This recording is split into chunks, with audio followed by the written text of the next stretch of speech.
Aloha, Daniel Molina here with another podcast. Today, you are in for a treat. This is amazing to get him here. This is my first time meeting him in person.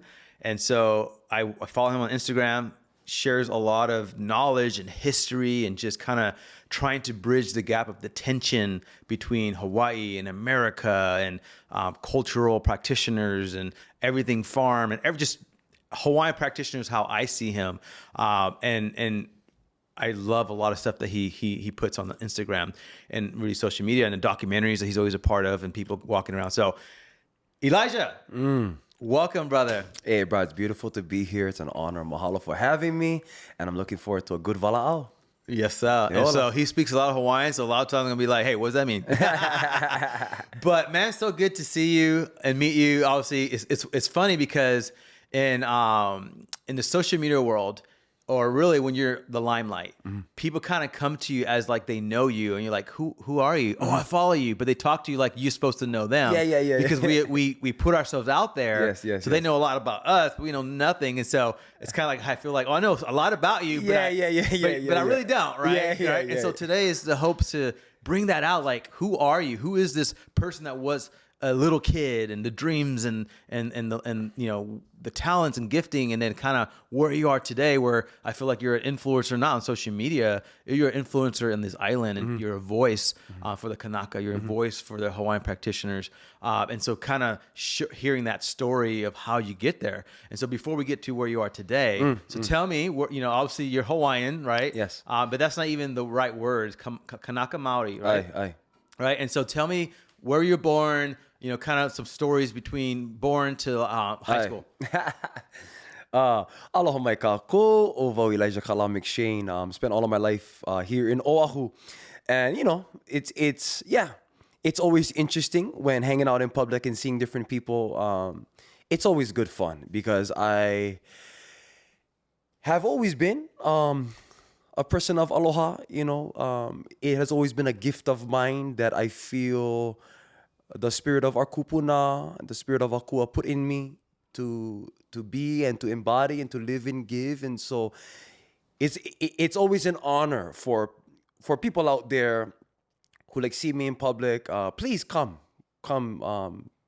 speak Vala'au Connect, because I'm pretty much an open book, but we just keep things in pono and in aloha. And so, if you need a hug, then come and hug me. Yeah, right. Yeah, that's awesome. Yeah. You're a pretty big guy, so you might squeeze too tight. Be gentle.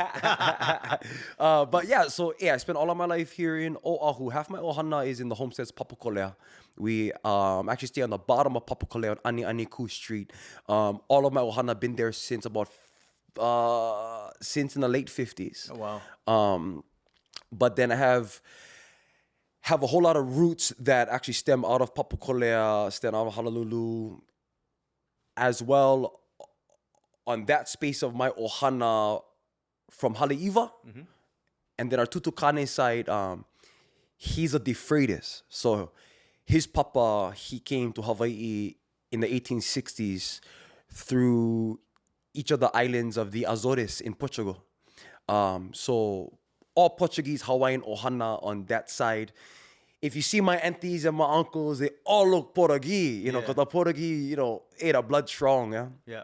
And then on the other side of my ohana is the Hollinger and Clark and Abbey side, is homestead Kahalu'u, but had spent years and years and years in Waikiki. So in current day, it's always an honor to just really think on how on all the beauty that I had experienced just being as a young Hawaiian in the early days of my childhood, and seeing all the beautiful things that I got to experience in Papakolea, in Kahalu'u, and spending a lot of time in Kaneohe playing different sports. And so to give a little bit of an outline, I come from a competitive family. I come from an athletic family. And I come from, I would say, a Christian family, but in an odd context sometimes, because on our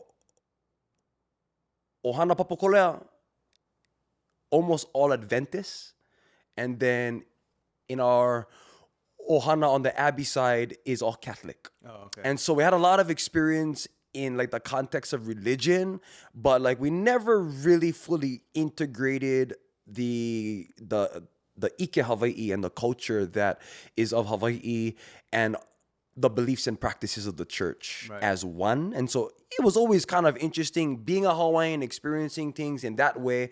And hand in hand in that, especially on our Abbey side, I come from an educated family who has a heavy belief in high quality education always. And so, an encapsulation, spent all of my life as one Hawaiian boy here in Hawaii with just a lot of love. I grew up in a household where the two of my parents extremely hardworking. And my mom, she has been in the post office for 30 years. And my dad, he actually worked construction for over 30 years, my dad. He was a heavy equipment operator. He was a hard worker and had been in the union since he was about 18, my dad. Wow. And so, but he actually grew up as a construction worker it's because of his dad and his uncles and his dad, all construction. Yeah.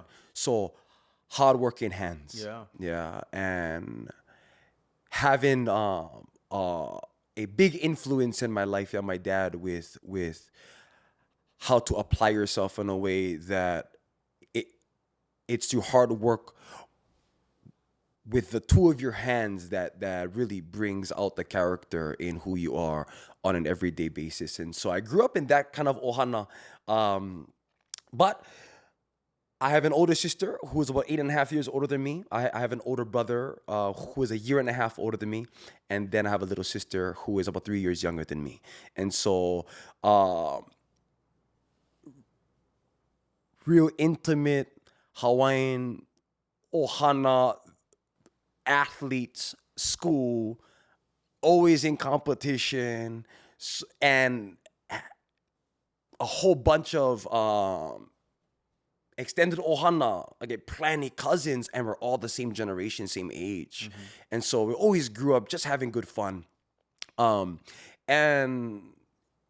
at a young age, here's where things begin to teach me on who I am, who I was, especially at that age. Around 6 or 7, I realized that I had a speech impediment, had a hard time in picking up information. And if you talk to my mom today, she was scared at that time because I didn't really speak until I was about 4 because of whatever reason it was, and she would speak to her mother, she would speak to my grandma, and who loved Akua, and who looked at me in the hospital, and she looked at my mom and said, "Hey, this boy, he gonna be something special." And of all the people in the Bible that she loves, she loved all the mo'olelo of Elijah. Yeah. And she gave me the name, Elijah. And it prayed over me and all that stuff. And my mom, she was pretty worried at a young age of how I was interacting, a little bit, I guess, behind the curve, but never behind the curve because everything is in Akua's timing, but she's speaking to her mom, like, "Mom, I don't know what to do." And, she told my mom and my grandma, she go, "Bebe, yeah, this boy," she told my mom. And she told me this from young age, my mom, she go, "Hey, you just got to believe in his development because, there's going to come a time where he's either going to be the president of the United States or he'll be the head of the mafia." So that's right there. So have understanding and point him in the right direction. Right. It's funny because I had a speech impediment in 3rd grade. That's when they develop it. I couldn't say my S, so I always put my tongue outside and not quite a lisp, but it was hard for me to say S. And so, but I had academic challenges through all my life until my senior year. I was in special ed class. Yeah. I was, just reading comprehension sucked. I was good at math, but reading comprehension, couldn't understand, couldn't retain the stuff I read. So it's interesting that you kind of have a similar story of speech impediment kind of behind the curve. It's Like all you the said, scales and measurements of but the it's system, measurement to what the world says. This is What? where you need to be. Yeah, yeah, versus yeah, like yeah, I'm yeah. just a late developer. Yeah, That's why I yeah. look so young still. Right. And so for me, it was like I didn't have a lot of confidence growing up because of that. Because they were comparing me with what other kids. My parents, they always loved me and encouraged me. But it does do something to your mental. It does. Where you have to overcome that. Yes. And so how did you kind of overcome as you went 6 years, had a speech impediment, you felt like you can't, really retain information. How did you go into high school overcoming that? Bro, the thing that I have to always acknowledge is I had amazing people who poured into me in my life. Like huge influences in my life from my aunties and my uncles. It was always because, if you ask them as well, it was also because of the fact that I had a lot of aloha. So I loved everybody. And I was an extremely hard worker from a young age. So, like even though internally I had a little bit of insecurity on how to speak and articulate, on how to connect. And this is odd because the fact that I love talking to people. That's awesome. So it's always an interesting, I guess, obstacle to engage with, and seeing on how to mitigate risk, how to express myself in a way that is like truly kind of understood, and not, just because of some hiccups along the way, it's not misunderstood in who I am. But it always put me into a state hand in hand, which I didn't have a connection between having a speech impediment and having high energy, and plus having a little bit of anxiety. I didn't know that I had anxiety a little bit, just up until a few years ago. I realized that.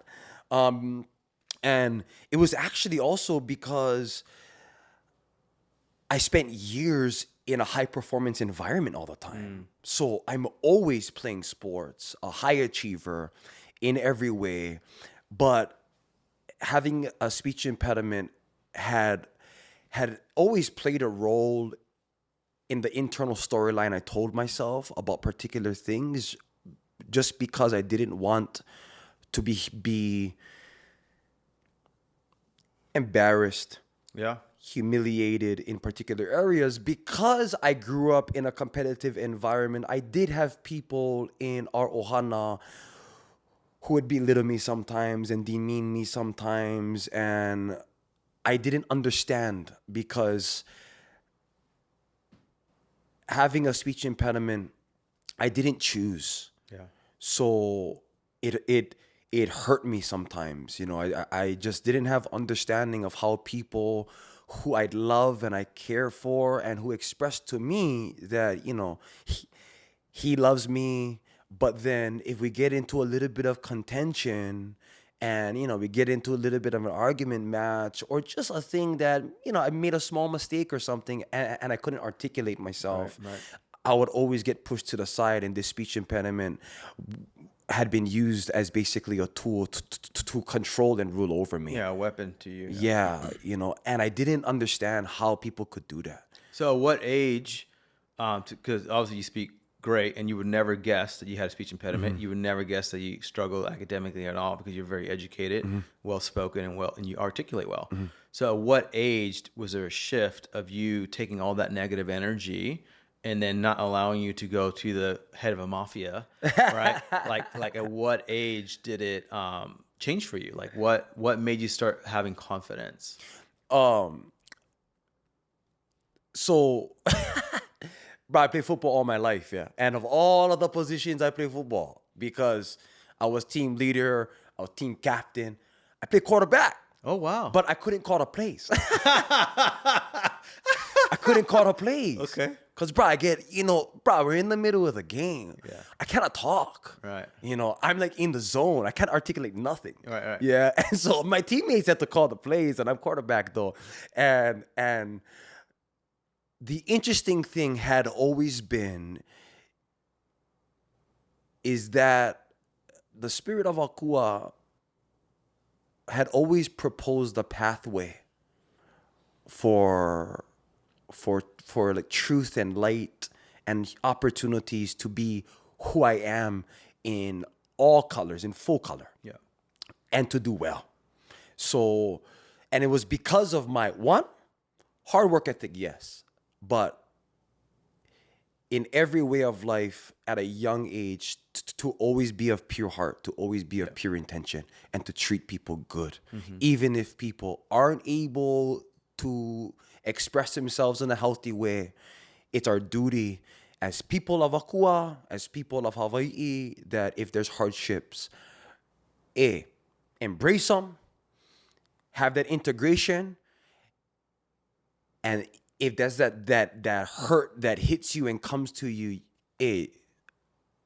to always spread and give peace and love on the way back, which is the hardest thing for humans to do. I've only seen as an adult now that a majority of people haven't had that put into their program. So at about 13, I just started high school at St. Louis. I spent 8th grade in St. Louis previous to that, and had these incremental spots in my life where there were big opportunities to boost a whole lot of confidence in different ways. Have that be sports, have that be being involved in school and just being an academic, because in the 3rd grade, all the way from being in 1st grade to the 3rd grade, I pretty much had flunked a majority of the time. And it was because I didn't have the connection of really interest and curiosity to have the patience to learn. It didn't make sense to me. It just didn't make sense. Just because of things, like the infrastructure of the whole educational system. It didn't make sense to me. But again, it put my mom in a really odd position, because she's like, okay, we got to do something about this. So she put me hooked on phonics in 3rd grade. And I had a teacher who had been a specialist in how to teach kids who have a hard time learning, and how to have a connection between the information and the education to aspects that excite them. So, I remember as clear as day, bro, on our first class, she asked me, bro, we didn't even do any work. She just built a lot of, she was a beautiful woman. She took care of me. She hugged me. She pinpointed things in me that she could use to uplift me. And then she was like, you know what? He needs incentive because he's a hard worker. So she asked me, okay, of all of the actually foods and snacks out there that you love, is there any food that like you love the most? It's like, I love animal crackers at that time, and I'm 3rd grade. I love animal crackers. Hey, bro,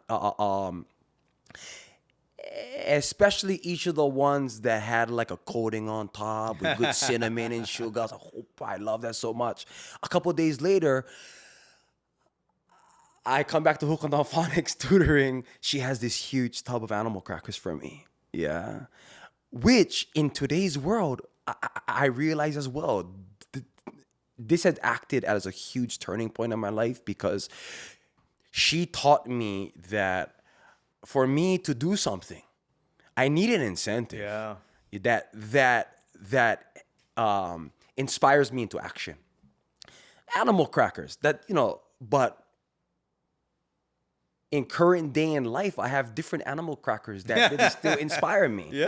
Everyone, yeah. But she, in about 6 months, she turned everything around for me. Wow. She turned everything around for me in terms of how I intake information, how I learn, how I speak, all these good things. And so, bro, I'm in school in the 4th grade. I make an intention. She talks to my mom. She tells my mom he needs incentives so that, in other words, he can dream. Right. And in the hard times that he hits an obstacle internally, he can push, he can push through it because he has a dream to head to.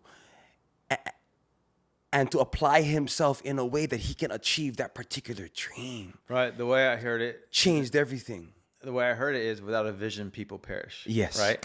It was just a Bible verse. But 100%. without a vision, you're just like, what's the point? Yeah, it's all stagnant. Yeah. But now you have a vision. I have a vision. So now you have I can get this. Yeah. Right. And so she tells me, my mom, unintentionally, she created a little bit of competition between her children, especially with I have an older brother, Emmett. He's a year and a half older than me. We're always kind of in competition all of our life, you know. And he was a gifted person off the bat, my brother. He could retain information. He was an amazing athlete. Yet there were parts and tools that he had that I didn't have, and there were parts and tools that I had that he didn't have. Mm-hmm. I was just a hard worker. I was an extremely hard worker. I was willing to do anything. She puts us to the test. Whoever, in each quarter, whoever earns just like a clear report card and gets straight A's, bro, you get X, Y, Z. And I remember on our first time, she tells us, okay, $100, $100 a scooter, $100 a scooter and a boogie board. A good boogie board. Yeah. We're like, we're gonna get this boogie board, bro. She incentivized us. I worked so hard. I was in the 4th grade. In the first 2 quarters, you see, previous to this, bro, I had like D's and C's and F's. Bro, in the 4th grade, in the first 2 quarters, I had maybe 3 A's and B's after that. In the 3rd quarter, I got straight A's. Wow. In the 3rd quarter, I got straight A's, and my mom was like, what? Wow. I'm like, come on, baby, come on. Yeah. But hand in hand in that, it put me in a position to then have now expectations on myself. Right. To maintain that. Yeah. That's the hardest part of anything, is to maintain that. Oh, yeah. I'm happy and honored to say, from in the 4th grade to being a senior at St. Louis, I never got a C. Pretty much a majority of the time, I got straight A's. I think in high school, I got 3 B's on all of my report cards. Wow. Purely hard work. Yeah. I didn't retain a majority of the information. Right. I could retain it for maybe 3 days. So just study. To pass the test. Just get into it and do good. But, it plays a big role even in today that I've always had a big inspiration for history. I love story. And at a young age in the 5th grade in our first history class, I realized that of all of the things I loved about school, I love to learn history. And so it's part of the reason why I'm really still doing history today. Yeah. It's a part of story, But a huge piece of the experience I had that changed everything was at 13, Had tears and stages of accomplishments, had big accomplishments along the way, smaller accomplishments, like kind of being involved in a dance-off, and then going to the dance-off. A big hero of mine as a kid had been MJ. I was huge on Michael Jackson. I studied, all of his music videos, dance routines. And then just out of nowhere sometimes, we're at a party, this huge conference or something or whatnot, and there's a dance competition. And there's like a little bit of like a fire brewing in my gut, like, I want to join, I want to join. Yeah. And then I look at my dad, and my dad go, boy, go. I go, oh, go, boy. I go, okay, we go. And almost every time I entered into a dance-off as a kid, I won. Oh, wow. And it boosted all of my confidence because of the fact being in front of people and being a performer and seeing how just being me, it could have a positive influence on people. Mm-hmm. And so people congratulating me, it's like, wow, it's all playing a role in building like who I am and how I see myself. Yeah. And then at 13, I was pretty skinny as a kid. Had a lot of energy, had been an athlete all my life, but I was always seen as being a little bit of a skinny boy, and I didn't really appreciate that because it came a time where it wasn't really a compliment anymore. You know, I'm going into high school. Hey, who wants a skinny boy? Right. I'm coming into this spot where, you know, I'm here at St. Louis, an all-boys school. But come on. Hey, we're teenagers, and because it's an all-boys school, it's pretty much, you know, the experience at St. Louis of being an athletic school, it's pretty much a survival of the fittest. Yeah. You know, who's the king on campus? Right. Who's the big dogs? Who's strong? Who has respect? Right. You know, it's human nature. Yeah. I'm 13. I'm like, brah, I got to start putting on size. I speak to my dad about stuff. These are the key things I just appreciate about our two amazing parents. I speak of my dad like this because he could kind of see it. He never really talked to us too much, my dad, in terms of heart kind stuff, Yeah. you know. But every night he kissed his kids and told his kids that he loves them. And to this day, I kiss my dad on his lips to this day. Yeah. But I came home one day and he, you know, he spent like $300 and got us a full weight set. Wow. And I was so stoked. And, you know, bro, he put it into the shack. You know, he's an interesting guy, my dad. So, hey, we're like in the shack, and he's a man's man, you know, and so get pictures of Wahines all around. You know? Get pictures of Wahines all in the shack. But, bro, he probably spent like $350 to get us a good weight set. I started coming home training, and man, it started feeling amazing. And pretty much incrementally, I just started eating more. Yeah, I started putting on a little bit size. I came to school, had these big brothers who are hitting the gym. I'm just looking, I'm peeking. It's like, oh, hey, like these guys are seniors, but they're yoked, they're strong, they're like the cream of the crop, you know, in all sports and being all state athletes. So, had a good brother of mine, bro. He stayed on the flagpole, but you know, he didn't really know kind of who I was at this time, yeah. I was like, he said, oh, Kimura, oh, he looking thick. He stayed at the flagpole. He stayed by his truck. He was senior. He was a nice big truck. His wife beater. His arms. He was a senior. His arms were probably 18 and a half inches. Oh, he was thick, bruh. Yeah, Marcus. He was thick, bruh. Bruh, I'm cruising at the field house and I see him. I'm like, bruh, this is my chance, bruh. I'm gonna go ask him if he can help me and train me. I walk up to him. I go, hey, what's up, bro? I'm Kalā. He go, hey, what's up, little man? How you doing? I go, bro, what? Bro, you hit the gym with me, bro. What can? He go, huh? It's like, bro, you big? Bro, for me, I think bro, I can, bro. He go, yeah. I go, bro, I can, bro. He go, you know what? You can. He poured into me, Marcus. Wow. He took me under his wing, and he paid for everything. Oh, wow. He picked me up all kind of good. Bro, I would spend 2 hours with him in GNC. He would teach me about all the supplements. You know, I would hit the gym with him about 3 to 4 times a week for about 8 months. Wow. And we trained and got extremely close. And he played a big role in my life because he was a bodybuilder, but he was a philosopher. So, you know, he's a senior in high school. He's a philosopher, yeah.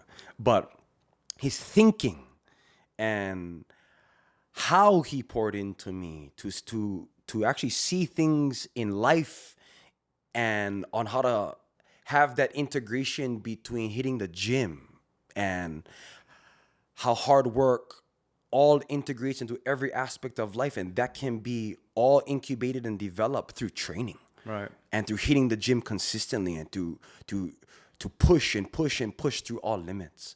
He took me to a whole other level, Marcus. And from at that time, here's where things begin to have a big role in who I evolved to become in that time. Each year at St. Louis has a bodybuilding competition, yeah, the Mr. Crusader. And he competed in Mr. Crusader in his senior year, and I was a freshman. I'm sitting in the stands. There's, you know, probably 300, 400, 500 people in the audience. And there's 8 competitors who stay in Mr. Crusader. Huge event of the year. everybody's like, who's gonna be Mr. Crusader this year? You know, because whoever wins Mr. Crusader, he's the king of Kalā. Right. He's the man. Right. I'm a freshman. I'm cruising down, you know, bro, and I'm watching, bro. I'm seeing all these big seniors competing, bro. You know, has me and 3 of my boys. I'm like, bro, I think in 2 years, bro, I'm gonna compete in Mr. Crusader. Wow. 2 years. I bust my old kole. We end school. On the last day of school, I step on the scale. I'm 105 pounds. I train 3 a days the entire summer. I eat like a maniac. I take, like 3 times a day, bro. I'm just doing pretty much all and anything that I could do at that time to put on weight, to train, and Like to ensure. creatine. Bro, I'm taking proteins, bro, the creatines. I'm taking yeah. amino acids. I'm doing everything, and I'm speaking to my parents, and it's kind of expensive Oh, yeah. bodybuilding. So for me, hey, bro, I had to hustle. Yeah. So I speak to my Gramps each weekend. He spent 3-4 hours at the swap meet. So for me, I go hustle into my closet, but I get all of my extra toys. I get all of my old stuff. I go to swap meet. I make money. I come home $400. Wow. I'm 13, bro. Yeah. And so he's teaching me entrepreneurship on my Gramps, bro. He's teaching me on speaking to people, connecting with people. But I have the higher purpose. I want to become Mr. Crusader. I'm training, bro. In 3 months, I come back to school on the first day. Okay? Bro, I could never forget this, bro. We actually stay orientation day. I come back to school.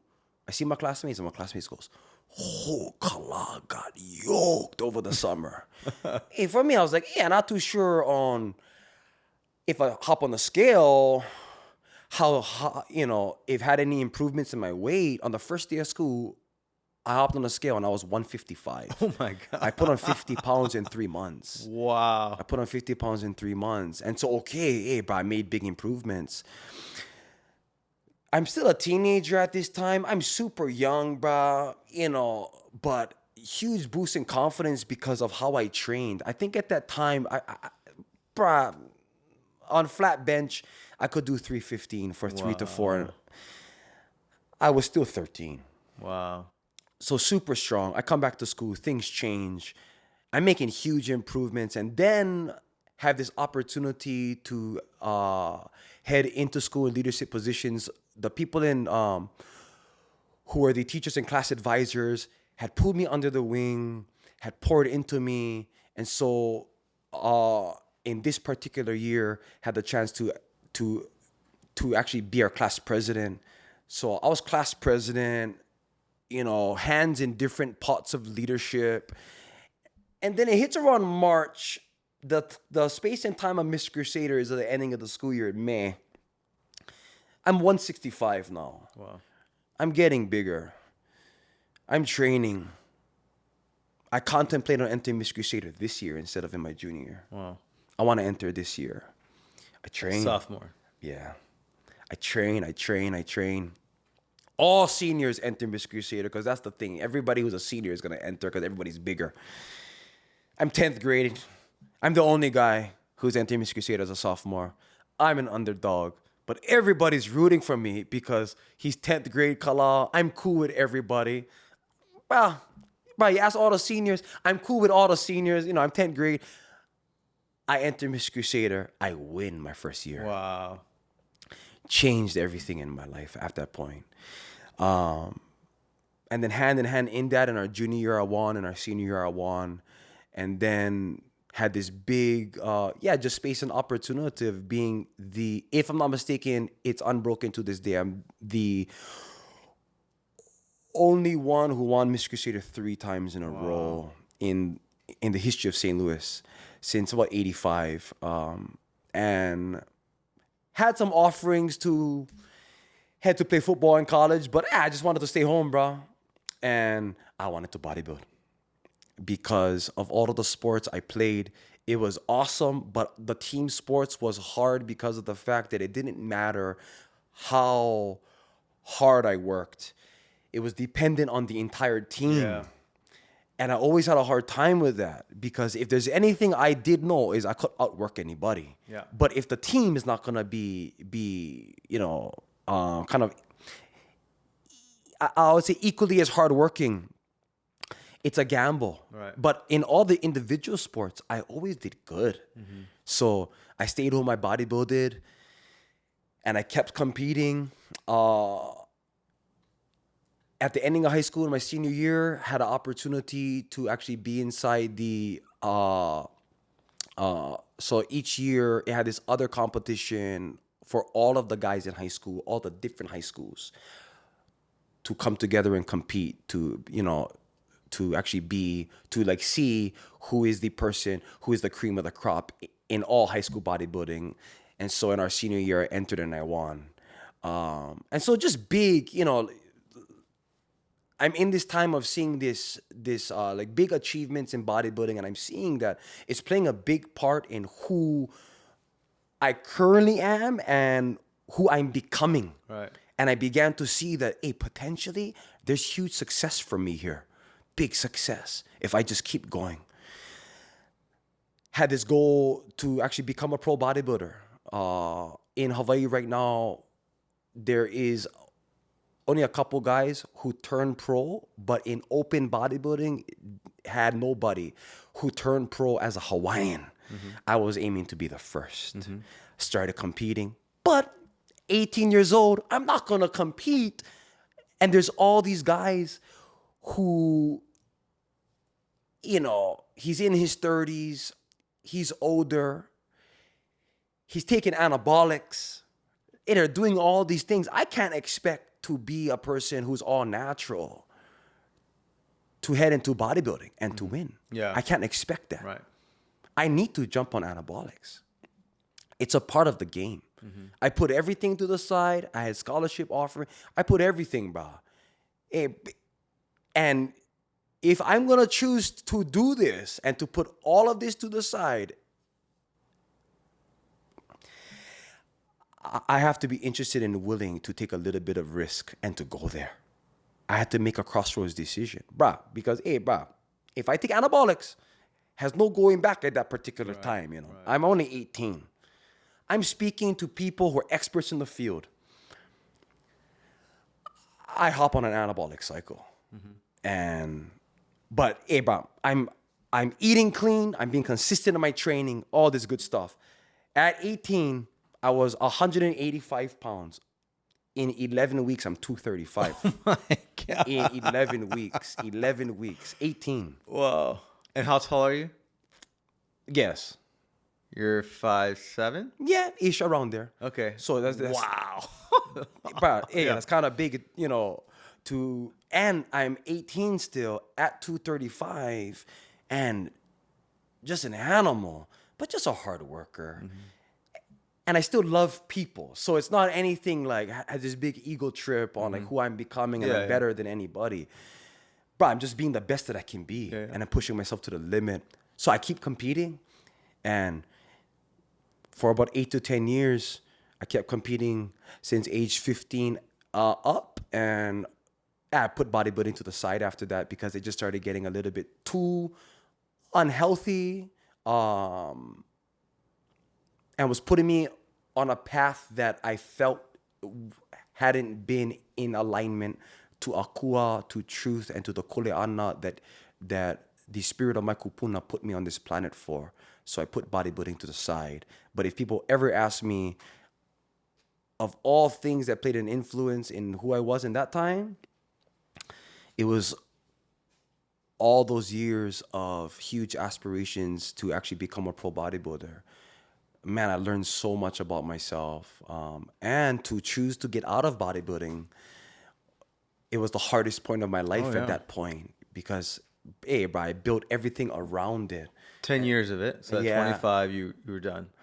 Yeah, like pretty much, but it was earlier than that. 2015, I had a crazy off season. I hit 255 pounds in 2015. Strong. Bro, how you scratch your back, bro? You want to scratch yours? Yeah, no. And, and just in that equal space and time, I'm also in the process of speaking professionally. So I'm speaking at youth groups, right? Like speaking at business conferences, in the process, of becoming a motivational speaker. And In that, actually, in that time frame, what was your religious belief? Were you still a Christian at that time? Like, were you? yes, So yes. you're still pursuing Christianity all through that time, or? I wouldn't really say pursuing it.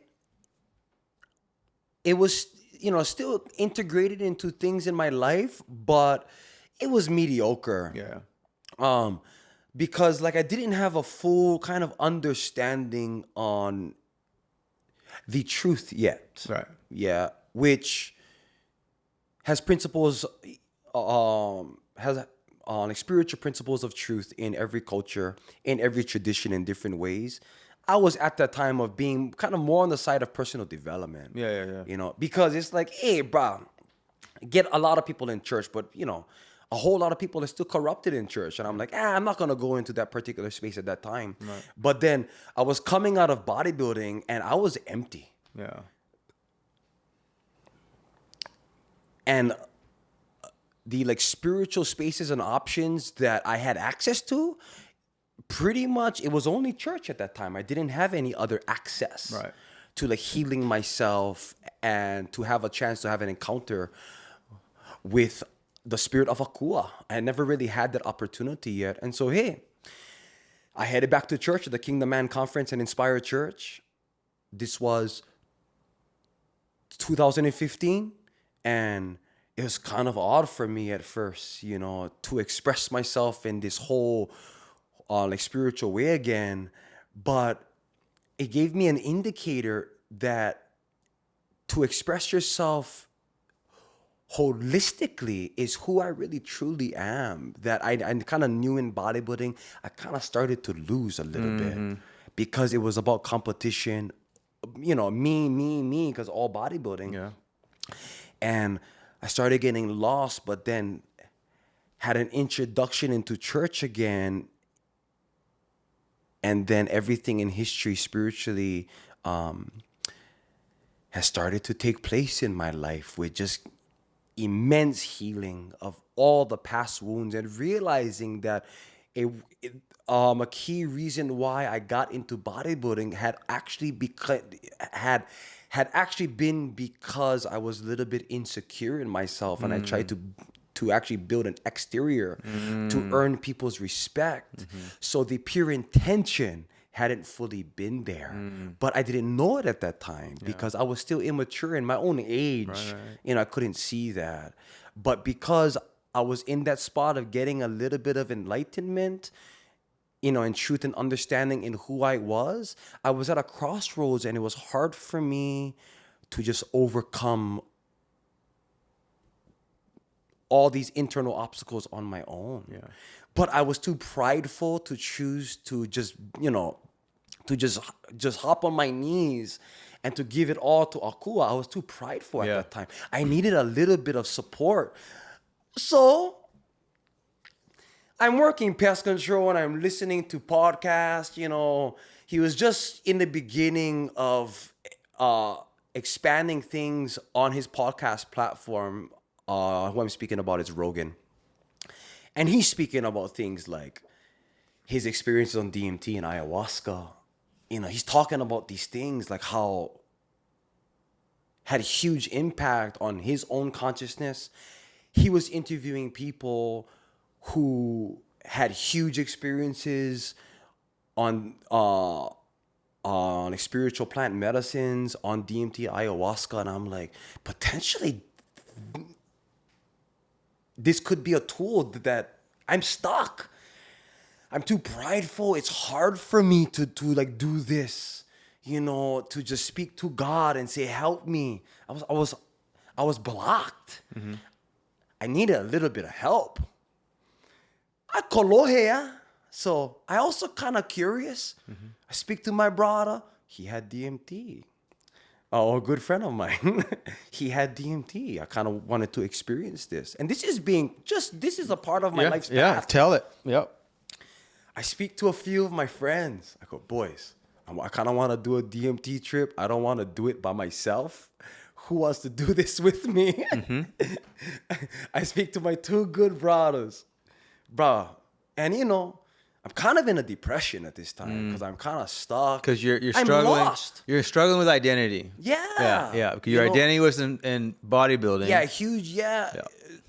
So, kind of in turn, it was like a midlife crisis. But I'm still young in this time, just early 20s. But it was like a midlife crisis experience. I couldn't explain it to anybody. It was hard. So I had this epic experience on DMT. I just started seeing like the mana in all of the environment. And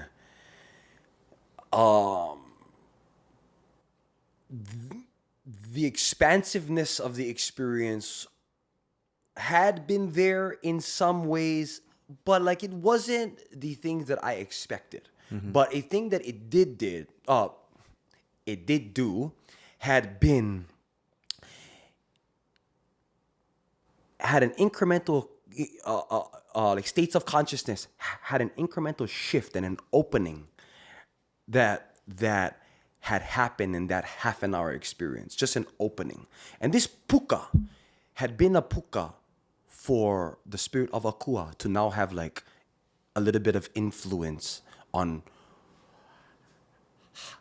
how I thought, how I process things in all of the experiences in my life and who I am today.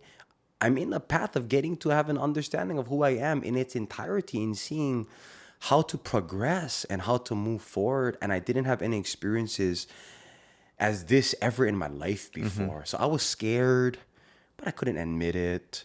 I was lost. I'm at this crossroads and peeling back all the layers of the things that I built on myself that hadn't been connected to the omnipotent truth. It wasn't connected there yet. But this experience on DMT had that puka. And then I got that puka. And then things in my life just started to just evolve pretty rapidly. I was 255 pounds at that time. In about a year and a half, I was back down to 185. I lost all my weight. I stopped bodybuilding completely, stayed out of the gym for 3 years. Wow. Just like stayed off of social media, stayed off of everything. I just spiritual awakening time. And then I'm heavy into scripture. I began reading, like staying committed to church, like spiritual awakening. But in all of this stuff, I'm on the path of looking for truth. Yeah. Since at a young age, I'm hungry for truth in who I am. And so for 8 to 10 years, I created a storyline that being in bodybuilding, in that time of my life is truth for me. Right. I hit a crossroads. It's not truth anymore. Right. I'm looking for it. I'm studying. I'm praying. I'm still not finding it. Yeah. I can understand the stories of the Bible. Yeah, I can understand personal development tools that each of the pastors are teaching, on how to implement, these old teachings of the Messiah and Paul into my life. Yeah, but it's like the truth had not been clicking. So I'm reading, and all of the people of the Bible, all the figures of the Bible, in any of their hard times in life, had two things. You pray and you fast. Prayer and fasting. And I'm looking. I'm hungry for like a change. Okay, I'm willing to do anything for it. I'm looking. Akua says all throughout scripture, hey, brother, you one, have to pray. Two, you have to fast. Because if, he's speaking about, if you like anything, it comes down to you asking yourself, okay, here's what I am willing to give up to ask for this. Yeah. To push all of this to the side to attract this into my life. Right. Yeah. He's not going to just give it to you. Bro. Right. You got to work for it. At what point? And to fast is to give up all of Deny the needs, yourself. is to That deny dopamine, everything. that dopamine that we want. Yeah. I always tell people, All the cravings. yeah, I always tell people, look, when you're struggling with addiction, when you're struggling with anything addiction, whether good, bad, whatever, fast, because what you're doing, you're cutting off the dopamine that your body's receiving. It's the flesh. Yeah, the flesh wants it. And so when Wants you it. have self-control is by fasting. Yes, to fast. And so, yeah, and then you strip your strip the desires entire- and everything. So then you can hear more clearly. You can hear clearly. Right. So, yeah, keep going. And bruh, I went all in, bruh. I went all in. Bruh, I went on a complete fast for 3 weeks, bruh. I didn't eat any food. Had just apple juice, had a little bit of apple juice, had a little bit of greens. That's pretty much it. Right. And I spent every single day just, bruh, has a park in Kunia I spent every day at 8 to 10 hours in peace and meditation, in scripture, hunger for truth. I'm reading just each of the teachings of the Messiah. I'm reaching each of the teachings, King David and Solomon. Want wisdom, I want truth, because I know that if all of these like things in my life I'm inspired to achieve in my life to help everybody in my ohana, I have to be willing to give up everything that is an obstacle to that. And I'm willing to push it all. Yeah. And there's things in every, in each person's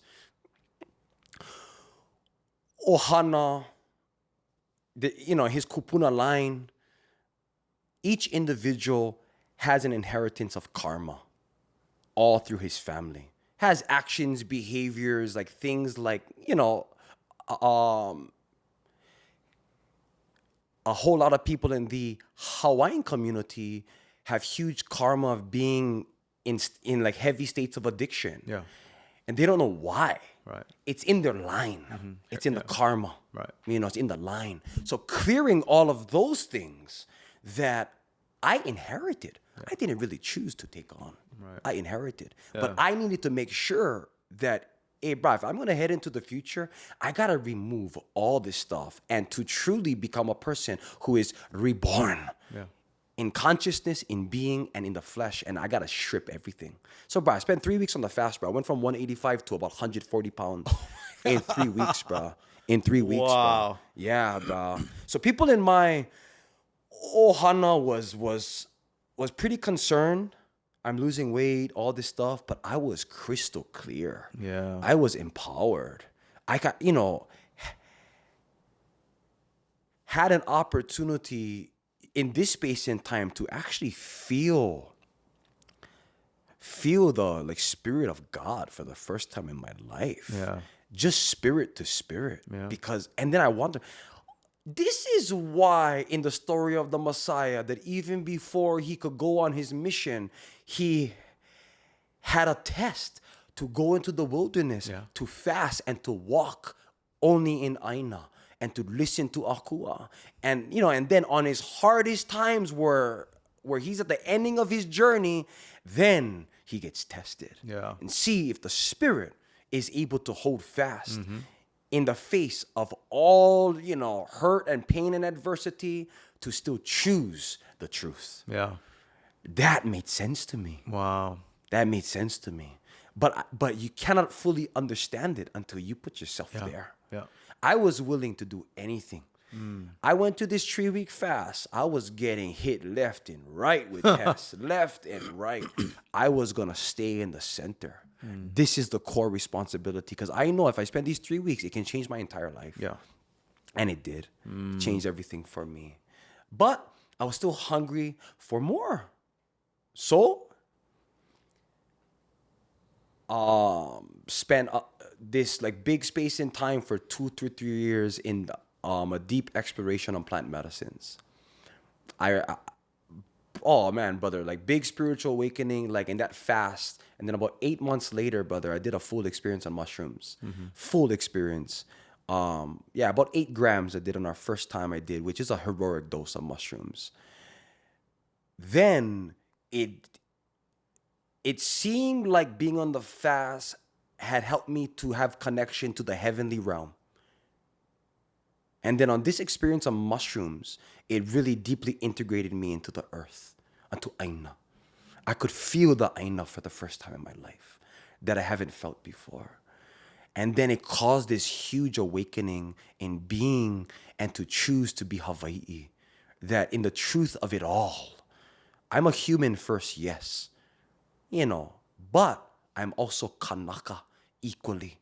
Because,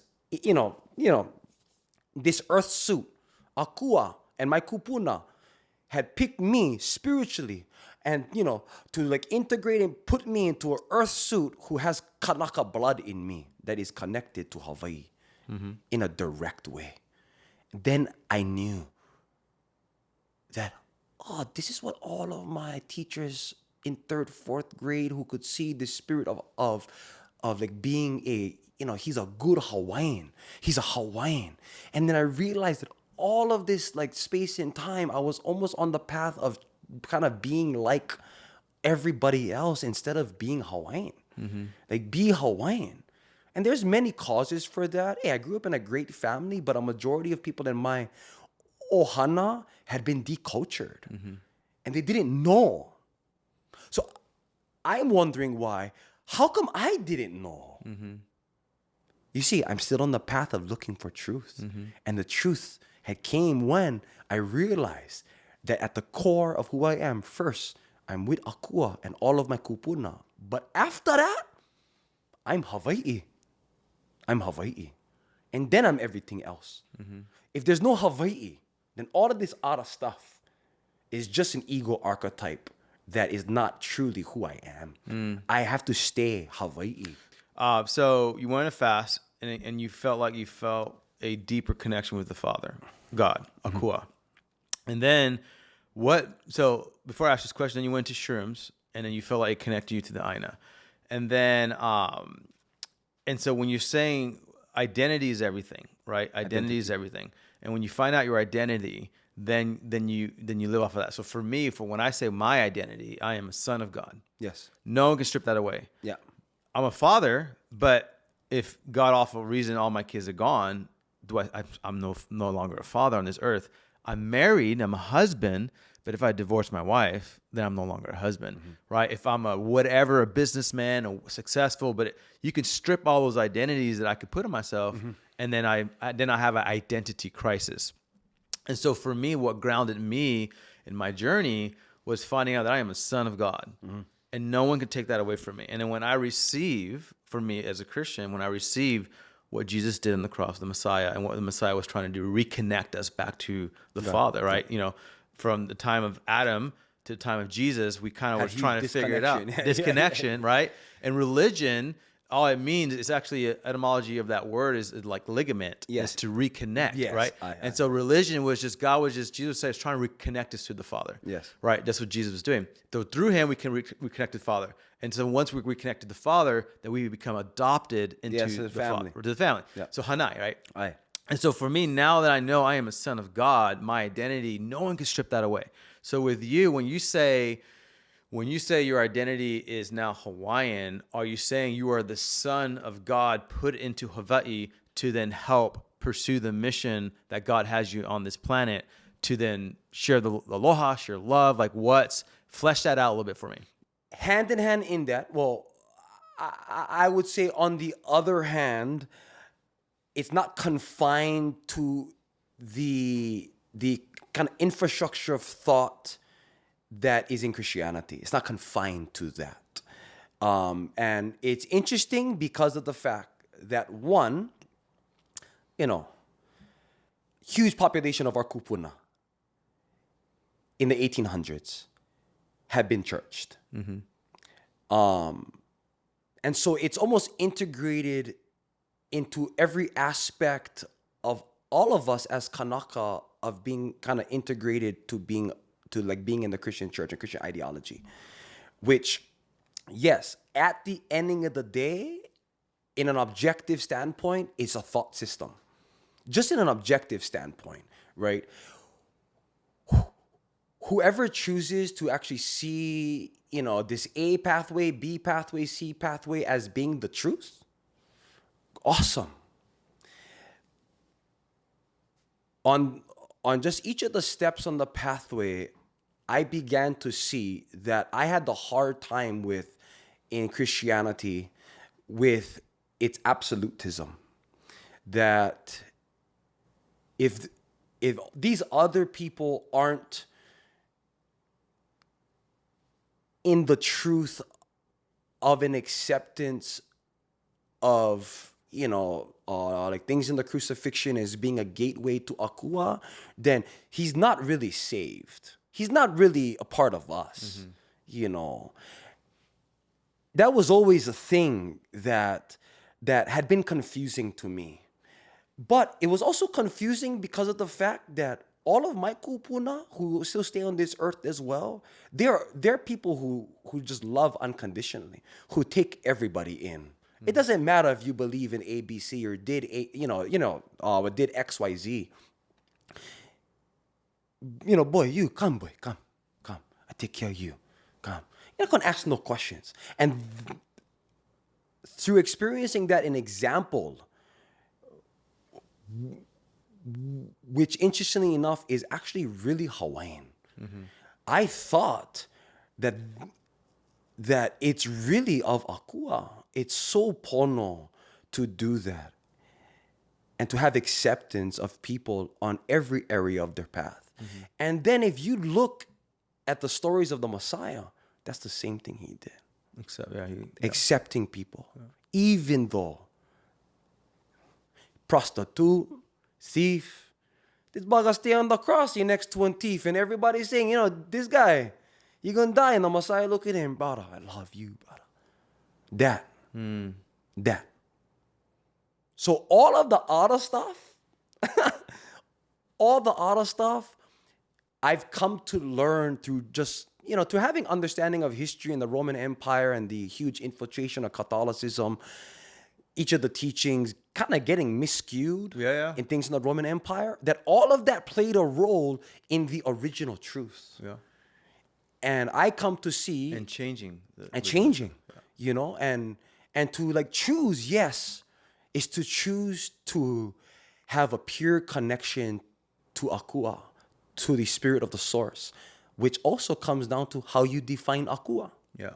Because if you speak to Kanaka, who is in culture, who actually still believes in our other gods, it's going to be a whole other definition of what Akua is. So I come back to the point where it's a thought system if you see it objectively. If you're in it, hard to see it objectively. I spent time in it. I came out of it. I came back to it. Did all of my studying. I spent about 2.5 years in training of being a youth pastor. I was seeing things and it wasn't connecting. And the reason was that all these people in the church had a huge emphasis on like pulling in like different peoples that weren't Kanaka. And I started seeing like who really needs the help is our people in our own homeland. And you cannot ignore all of the pain of just the past 150 plus years on our people and like still expect our people to stay integrated and involved, in this like spiritual thought system and an organized religion if it's not helping them fully, like in every way. So I took a step back to think objectively on the principles that is in alignment within all thought systems and cultures that is the ultimate truth.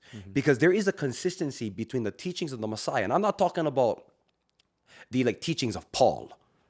A majority of the church, almost all times that I spend time on the church, they like speak of all the writings of Paul way more than all the teachings of the Messiah.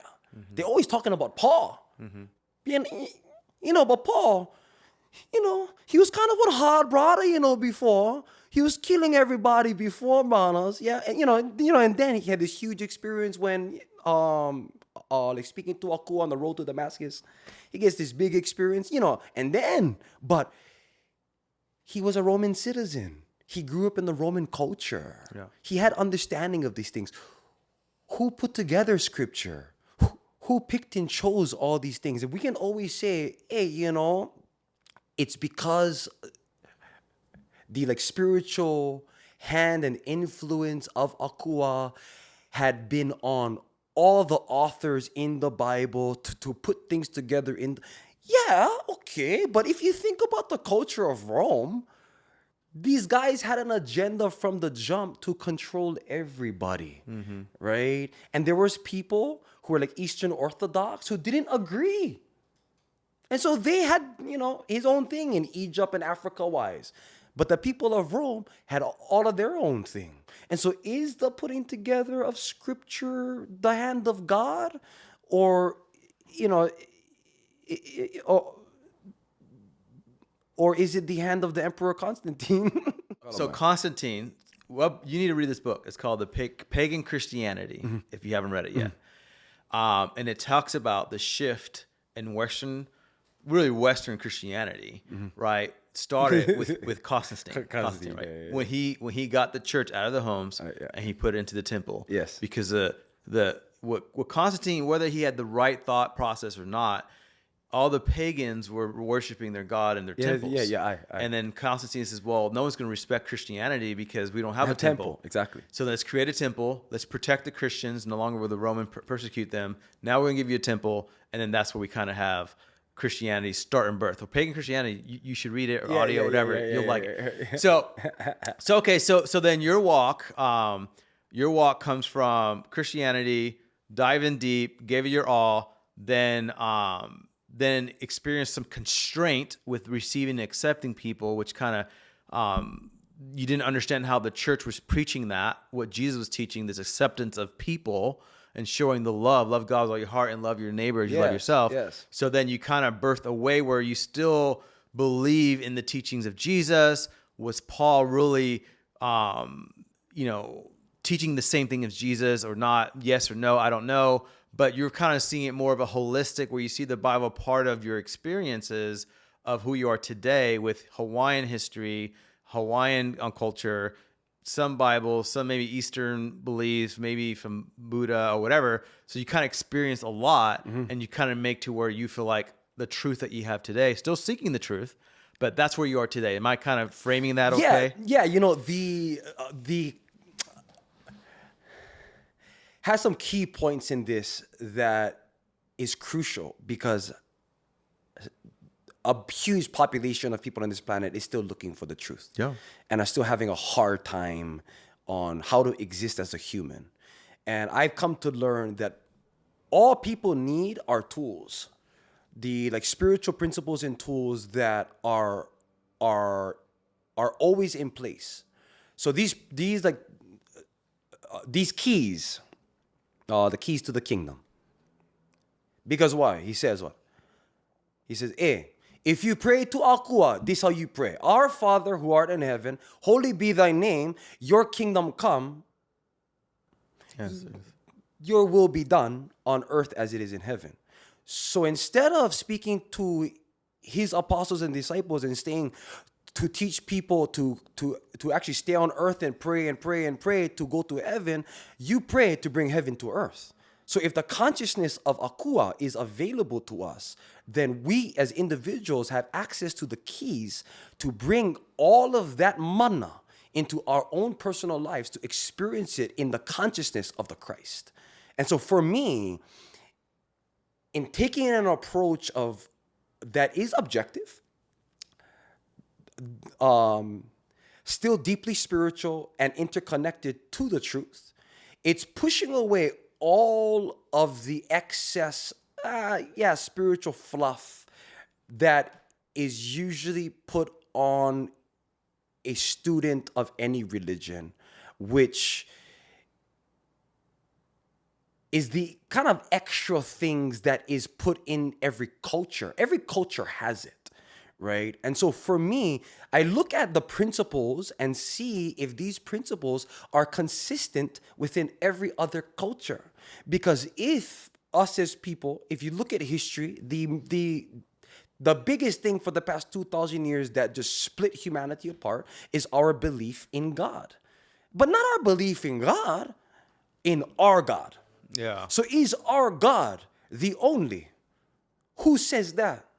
Is that a doctrine, a thought system, or is that the truth? Yeah. Or is his God, our God, her God, everybody's God actually all the same akua, but all expressed and personified in the own way because of the cultural context of those people? Because spirituality and culture is based on ecology, it's based on environment, right? And so even though like people of Polynesia, right, the like spiritual practices of our people, and how each of our kupuna see o kane kana loa lono ku, it's all connected to all of the other cultures of Polynesia. It's all the same culture. But because ecologically, each of our islands look a little bit different, our culture experiences are a little bit different, how these akua are expressed to the Kanaka are all unique to their individual cultures in Tahiti, in Aotearoa, in Rapa Nui. All of these cultures, all the same akua, but how the akua are expressed and connected to, little bit different because of the ecology. And so I look back at people in the Middle East, especially if you take the approach in the storyline, and the Messiah being an African man, which there's way higher probabilities that he, had an image in his human flesh suit that had been kind of like us. Yeah, tan. In comparison to this. Yeah. Well, the white, blonde hair, blue eyes. That's Roman. Yeah, that's Roman. That's Roman. The kings. That's right. And so that all plays in history. In the space and time of the Empire of Rome, it comes apart, falls apart.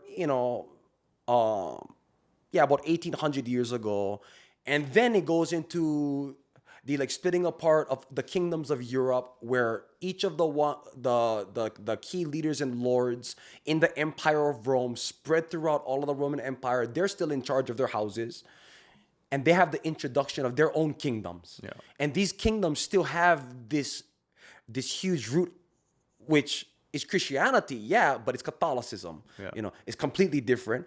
This is still playing a huge role in the consciousness of leadership on how to control the populace. Then the people of England split apart. The Pilgrims and the Puritans and the Anglicans, they come to the U.S. They have the infiltration of the U.S. in different ways. It's not really them, because parts of the people that are good people just want to preach the gospel. Right. That's all they want to do. Yeah. And then there's the Other Brothers who is ambitious, who could see this just like as an amazing tool to actually build a country and government. And then, it spreads throughout all of the entire world. So for me, through historical events, I can see that it states in the book of Romans, okay? He always says, which I speak to people about this in how to clean things up in your consciousness, is be not all conformed to this world, but be what? Transformed by the renewing of the mind. Yeah. Through the renewing of the mind. And so to clean the mind, to renew the mind, it has to be cleaned all the way until its original state. Yeah. Where, meaning, all of the ego archetypes and identity, all the categories and labels that you put on yourself have to be wiped clean completely, so that how you see yourself is just one in spirit. If you find that first, then it's much easier to put the pieces together. But if you didn't have experiences of that in your upbringing, and you get institutionalized, private school my whole life, I was institutionalized to actually think, in a Christian way, which is not either, a whole lot of good, a whole lot of bad. I do say, it's not too, because has a lot of people in the Hawaiian community who say it's completely evil, all that kind of stuff. I'm looking at it as the principles and the practices to keep us in a state of peace, of truth and aloha in pono. Right. And there is a higher probability to be in a state of pono, in principles, ethics, and values, if there is an upbringing in an institutionalized space that teaches you on how to live in that particular way. If you don't have an example in the environment, it's hard to become it Right. in that environment if you don't have the tools. Right. So I'm thankful that I had amazing experiences in school and in the church to see an example on how to live an upright life. And this is what also all of our, the like space and time, the 1800s in the Hawaiian Kingdom, that's a part of the reason why our kupuna had a decision as ali'i to actually become, I guess, influenced through the teachings of the Messiah. Yeah. Because he is real Kanaka. I teach Hawaiians, not teaching Hawaiians, but to like speak about it in this way, that if you look at just him as a human, you keep away from him being God or whatnot. If you just look at it objectively, yes, he is of Akua, but he also told us that we are all of Akua. Yeah. And to be as Akua, if you look at just like the pathway of the Messiah, you can really see the fact that he is Kanaka. He loves to he spends every day with his ohana, who he chooses. Yeah. He walks into his community. He gives back. He sees the pain and the troubles in people. If you need food eat, no problem, brother. Akua, I can feed these brothers. Akua kam. Us as Kanaka, we've always been spiritually connected. But had an era of chiefs. 400 years. 850 years. Oh, 800. Wow. Yeah. The kapu was 800? This 850 years. Yeah. So the like space in the era of the ruling chiefs, 850 years, had these incremental spaces in time of all of the like history of our people that there were peace. It was dependent on the ali'i. Who was the ali'i? So you can also make sense that if you're talking about an ali'i as Kamehameha, who is strong, who believes in his akua, in ku. Not only ku, yeah, but kuka ilimoku. This is a different kind of mana that you're dealing with. But is this akua? Or is it not akua? Because if akua in the Christian context is all things, it's omnipresent, it is omnipotent, it is omniscient. Meaning, it is all places at all times, it knows everything, it is all powerful. Is that on the good side only? Or is akua all? The good and the bad. Yeah? And so for me, I see, because the like spirit of akua is really still in all of the Kanaka who have addiction. It's still in all of the Kanaka who steal, rob, destroy, do all these things. But it's the state of consciousness to have an awareness in the connection to the principles of akua that help you to live upright and to do good on the planet. Right. Is the difference. And so you're saying that God is in all. And so people who may have not tasted the light or the truth, who are still in their journey, in their process, God is still trying to bring them to peace, bring them. And you're saying he's in the good and he's in the bad, in that the essence of like he's trying to bring you to him to walk in that peace and share that love, share that aloha. That's kind of what you're saying. Yes. And to a spiritual teacher of mine, he told me, okay, here's one easy question. Is God a he? I go, who? Well, I couldn't answer. And he told me, it's more of an it. It's neither he or she, because the he or she is human concepts of biology. It. Because the like spirit of akua takes on all forms. It cannot only be explained. Yeah, because women are also made in his image. Exactly. Right. Yeah. Right. Yet, has a common understanding that,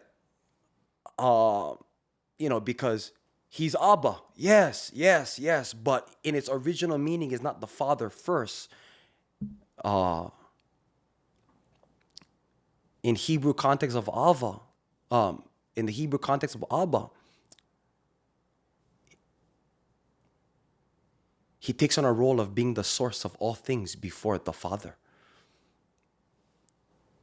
So because a lot of people have a just like a hard relationship and this understanding of God, I see a lot of people in the New Age movement aren't really using its term, because people has heavy karma on that, just that the key word God, a lot of karma.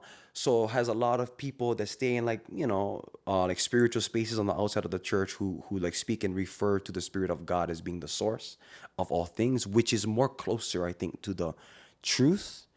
But it depends on the cultural context. Yeah. And so to have a rewind to do an answer to how in the current state of who I am today, how I connect to Akua. I am absolutely an offspring and son of Akua. Yes. Yes.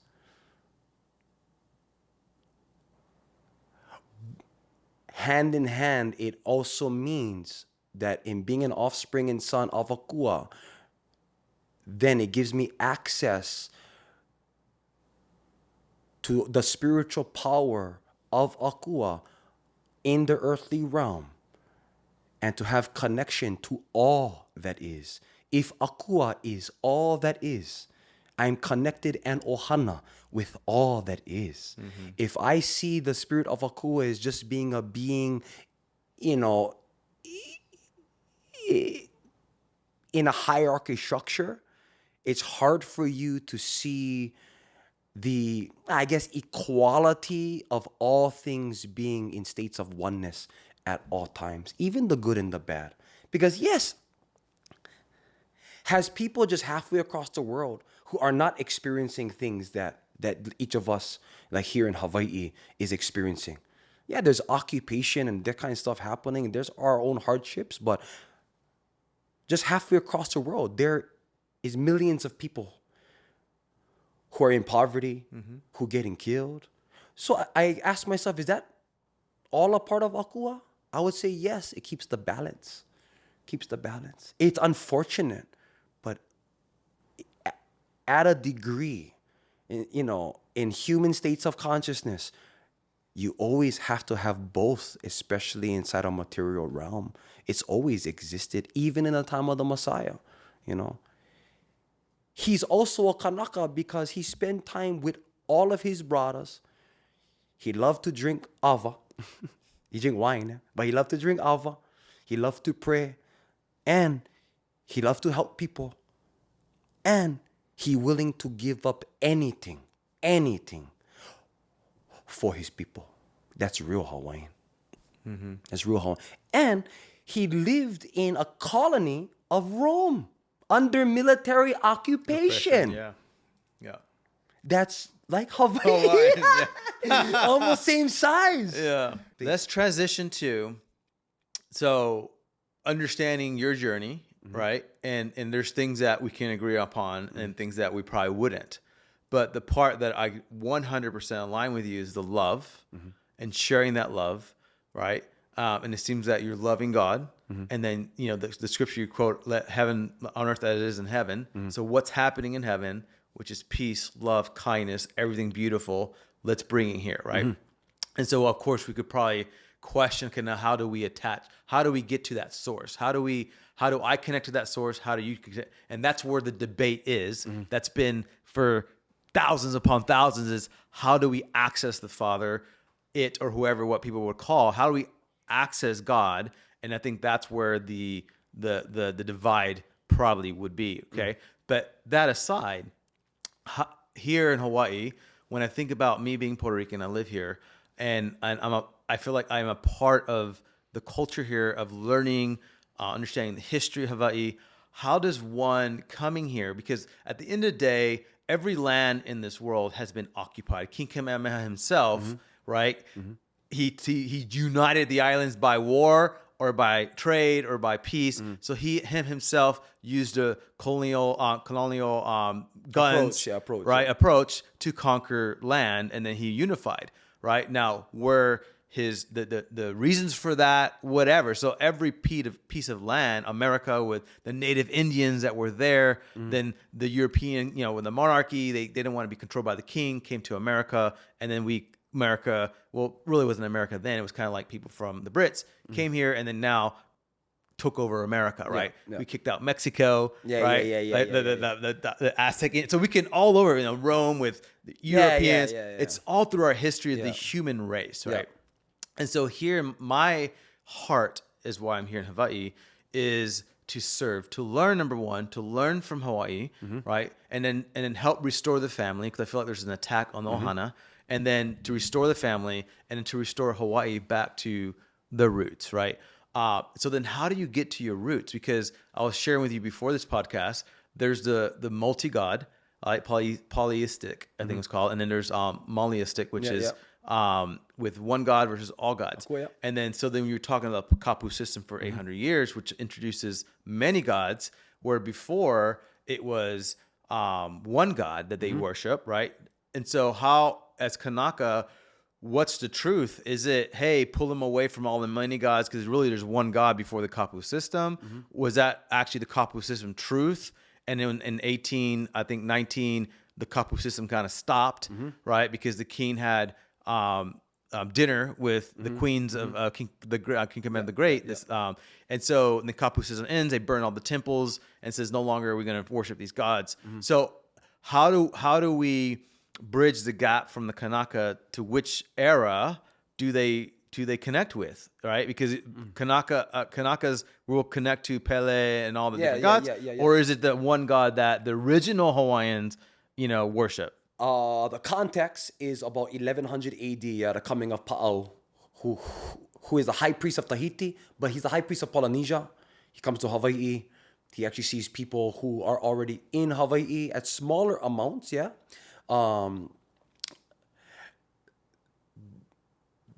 the original inhabitants at that time have a handful of names. The Mu people is what is the like key name, but in a time of Pa'au, he handed each of them a different name. The Menehune, which like means actually small mana, because just like smaller people. Hardworking, amazing people, spiritual people who all lived all according to the spiritual principle of aloha. And so these principles that we consider to be real Hawaiian today, like pono, olakahi, spirit of aloha, all this stuff actually predates Pa'au. Yet, in the introduction of the kapu system, it's not just an introduction of a new spiritual system. It's an introduction of a new holistic approach of leadership and governance, of resources.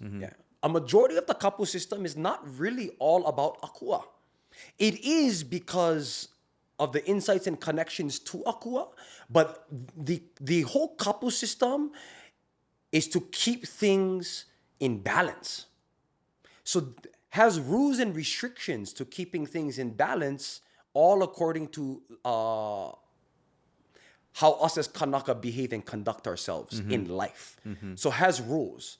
Had times where like things in the kapu and each island had been different. Each ahupua'a different. Because it's all dependent on the ali'i.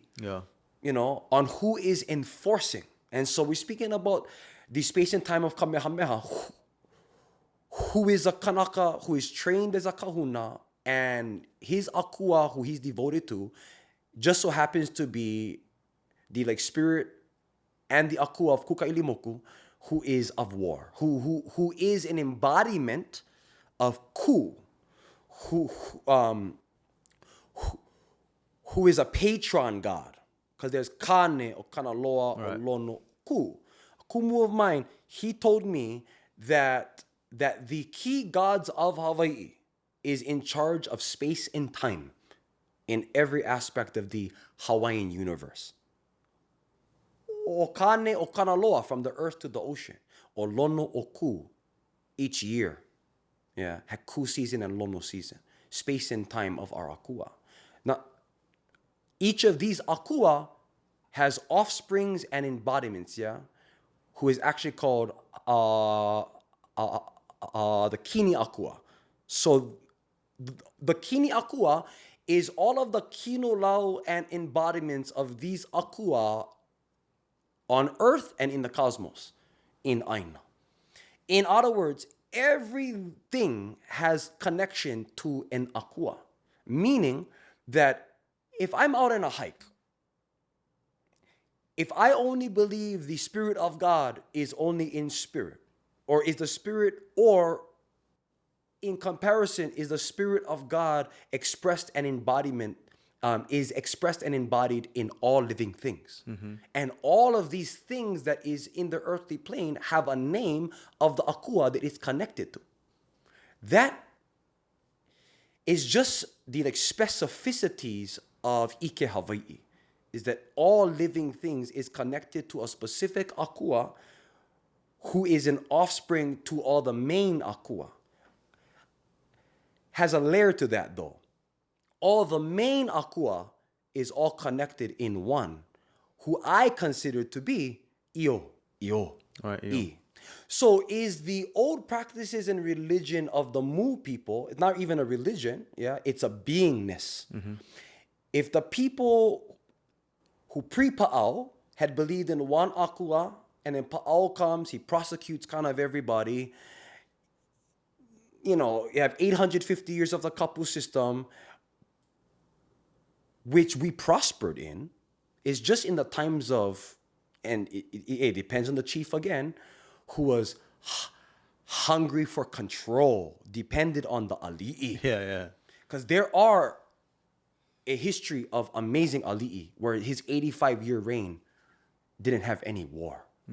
His people prospered. People lived in peace. Yeah. That's the reason why, you know, you speak of Pi'ilani on Maui. You don't speak of really hardly any other ali'i nui, because Pi'ilani, he's the ancient chief who prospered his people in the 1500s. So everybody who comes, you know, who is Kanaka, who actually come out of a line of Maui, they all come from Pi'ilani line. His entire house is the Kanaka of Maui. Yeah. And on every island has these ali'i. Yeah. And so here's the question. Is the introduction of Christianity a reintroduction of Io? I say yes and no. To a degree, yes. It's a one Akua who had an expression and embodiment that seems to be extremely close to the stories of Io, of the people of old. Right. But is Io is the spirit of Io hand in hand with the actually spirit of Akua in Christianity and in the Bible? I don't think 100% in its understanding, only because of the fact that I see as the people that have been introducing this as a storyline had been introducing it to have the correlation to have our people to be churched again, which I don't think it's 100% in alignment to the truth, because Io, it was just one connection to Akua.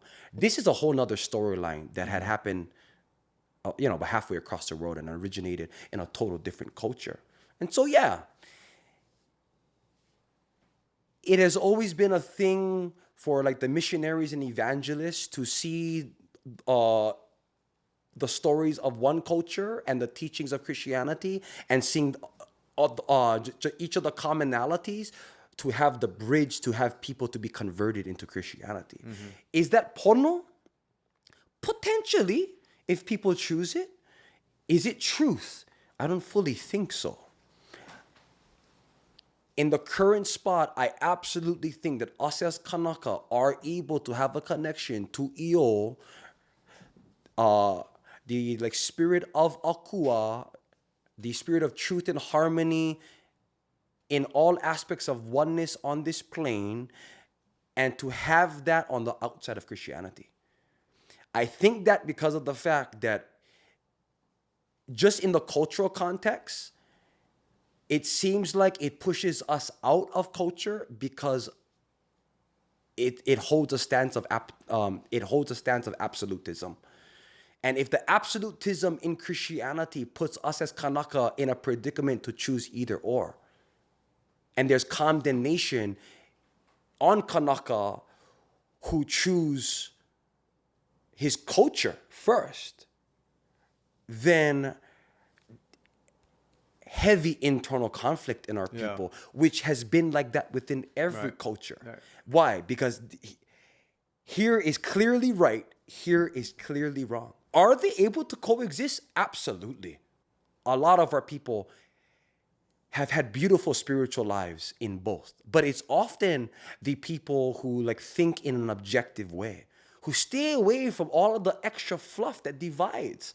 It's the absolutism. But that also happened in the kapu system. Yeah. There was absolutism. Absolutely. How I usually explain this, brother, is this it's an analogy of an a nui nui, yeah? So each rainbow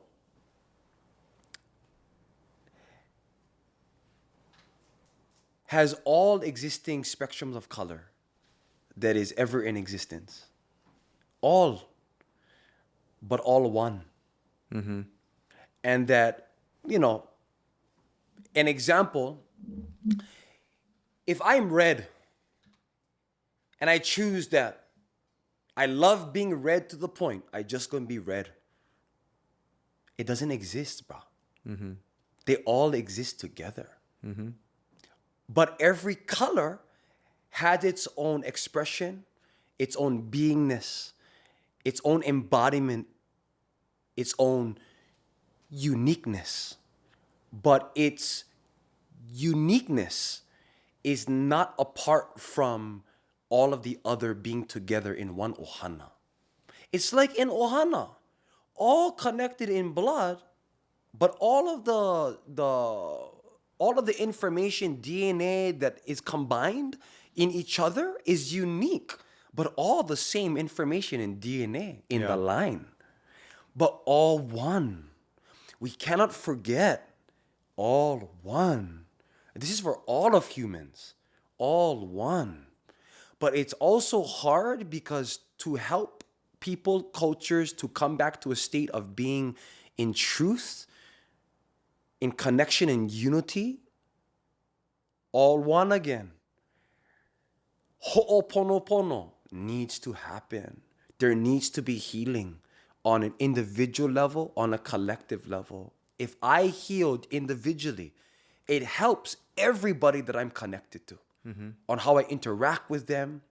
And it's because the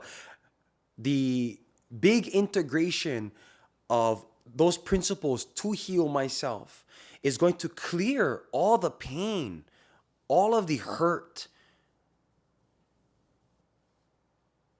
Just in the past 30 years of my personal life, mm-hmm. and before that. Mm-hmm. And to leave an opening for peace, for understanding, for compassion, for love to reign in my own self. If I heal, it changes everything in who I speak and communicate with, because a healed person is going to speak in a way that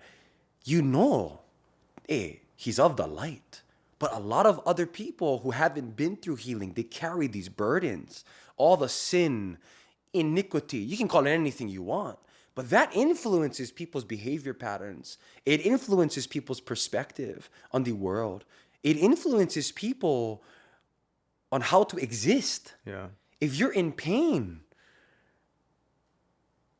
you can only produce hurt if you're hurt and if you operate in a state of being hurt. Right. So to help humanity to come together, on the individual level, there needs to be healing in Ho'oponopono. Each ohana, because I know plenty people who excommunicate a person in their family just because of a disagreement. Yeah. Because they don't have Ho'oponopono, a practice in place to keep your family together, bro. Mm-hmm. Yeah. I totally understand that has hardships along the way, but it takes courage to heal. It takes a whole lot of courage to love. Mm-hmm. in the midst of pain and conflict. But if humans can learn that again, and it can be a part of every one of our cultures, that even though a person is different, come from Texas, come from California, he acting in this particular way that like potentially he's just ignorant, is harmful, but potentially doesn't know any better. Right. How to still be a peacemaker and peacekeeper and bridge maker, and to come together and to bring healing. If we can practice that individually and every family and every community, and to highlight all of those principles of unity within every culture, it heightens our probabilities of even achieving a huge goal that everybody has always had in every culture, and that is to have world peace again, bro. And that begins with us doing that, A peaceful human, he creates a peaceful world around themselves. That's why I love Buddhism too, is because it teaches peace above everything. But you can't achieve that if you get all these distractions around you. So potentially people just got to go on 3-week fast and have a mushroom trip. I don't know about the mushrooms, for sure the fast. Awesome. Well, man, I'm going to have you back on here because I wanted to know your background and who you are. A lot of people, I'm sure, know bits and pieces of it. But I feel like today, hopefully they know more of it. But then now in the next podcast, where I'm going to have you next month to come, is to now let's transition over to how do we, because I'm Christian and you're kind of like had different experiences in and out, and then you borrow some stuff, but then you're kind of more holistic with everything. So then how do we work together to help people on this island, no matter our religious backgrounds, together? Because ultimately, if I am accountable to love God with all my heart and to love my neighbor as I love myself, then there's accountability there. So then how do we love the people here, restore the people here? Because there is a lot of tension, as we both know, about America, Hawaii, the annexation, missionaries even, and everything else. Now people come flooding in here from the mainland, buying a property, like kicking, which then brings up property value, and then people Hawaiians have to now leave because they can't afford it, right?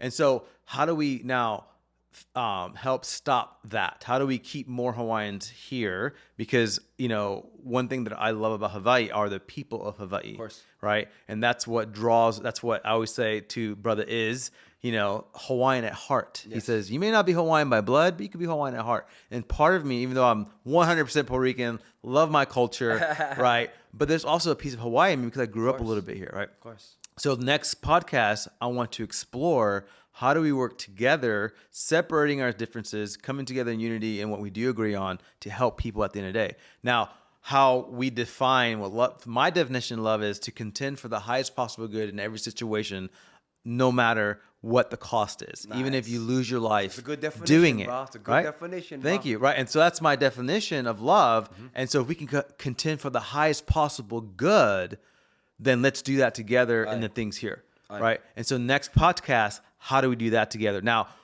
we can argue or debate where that source comes from all day long. Okay, well then who is that love? Right? Objectively, right? And if there is total 100% truth, right? Then we can argue that, but let's not, because then we're gonna. And that's okay. Then we're gonna not do anything. We're not getting anything done. Yeah. Right. Yeah. So, but if your love is that definition, then let's go after that, and then we allow God. To then your process to get you that for truth. I can tell you off the record when we're done, hey, here's what I think it is. But you can say, well, this is what I think in my experiences. Well, we can have that argument or that good, constructive, debate. But at the end of the day, we could debate all day long and never get anything done. So let's go do something good brother. Together. Absolutely. And then we can worry about the rest later. Absolutely. Amen? Absolutely. Man, amen, bro. Thank you for coming so much. You're a plethora of knowledge and so much more. So the next podcast will do that. So thank you so much for joining. Elijah, just share this information. Obviously, you can catch us on YouTube, Spotify, Instagram. You'll see the different snippets. But share this information. Obviously, a lot of people that follow me know my spiritual background, and maybe some stuff that was shared today maybe doesn't align with you and all that. But we got to have conversations about this information because we got to know where everyone is coming from so that we love and respect each other and know that everyone's in the process no matter where they're at, right? And so share this podcast, share the light. As always, I always say, aloha, if you know what aloha means, it's part of Christianity. It's the breath of God embodied in us all. And it's a kind of a creed, right? And we're probably going to share more about that in the next podcast. So stay tuned and we'll see you again. Aloha. Thank you for watching. Wow.